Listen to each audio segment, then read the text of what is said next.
আসসালামু আলাইকুম। কেমন আছেন সবাই? আশা করি ভালো আছেন। তো কালকে যে হাঁসের গোশটা ছিল সেটা দিয়ে আজকে সকালবেলা আমরা ঘরোয়াভাবে চিতই পিঠা তৈরি করে খেয়েছি। তো সেই চিতই পিঠার রেসিপিটি আপনাদের সাথে আজকে শেয়ার করতে যাচ্ছি। তো প্রথমে আমরা সিদ্ধ চাল নিয়ে নেব আধা পট এবং 1.5 পট পরিমাণ নেব আতপ চাল আর পোলার চাল নেব আধা পট। তো এই সবগুলো উপকরণ একসাথে পানি দিয়ে ভিজিয়ে রাখবো ঘন্টা 2 এর মতো। তবে এই পর্যায়ে কিন্তু আমরা ধুবো না এই জিনিসটাকে, কারণ আপনার জিনিসটা তাহলে ভিজতে সুবিধা হয়।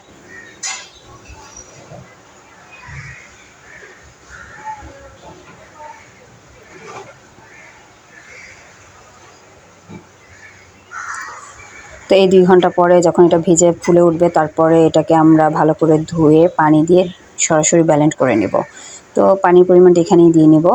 এরপরে যখন পুরোপুরি ব্লেন্ড করার পরে এটা একটু লবণ, পরিমাণ মতো লবণ দেবো, কিন্তু কোনো এক্সট্রা পানি ব্যবহার করব না।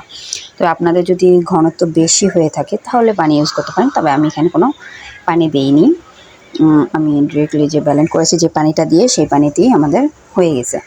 এই যে আপনারা ব্যাটারটা একটু ভালো করে খেয়াল করে নেবেন যে এরকম যখন হয়ে যাবে, দেখতে পাচ্ছেন কীরকম হবে, সেই পর্যায়ে হলে তার মানে ব্যাটারটা ঠিক পারফেক্ট হয়েছে।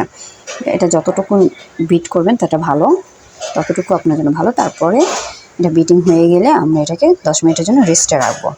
তো পাশে আমি একটি চুলায় আমার যে পিঠার সাজ ওটা বসিয়ে ওটা একটু হালকা তেল ব্রাশ করে নেব, আর ডিম মানে লো ফ্লেম আছে আমরা এটা রাখবো। রাখার পরে ওই লো ফ্লেমেই আমরা পিঠাটাকে সাঁচে দিয়ে দিব।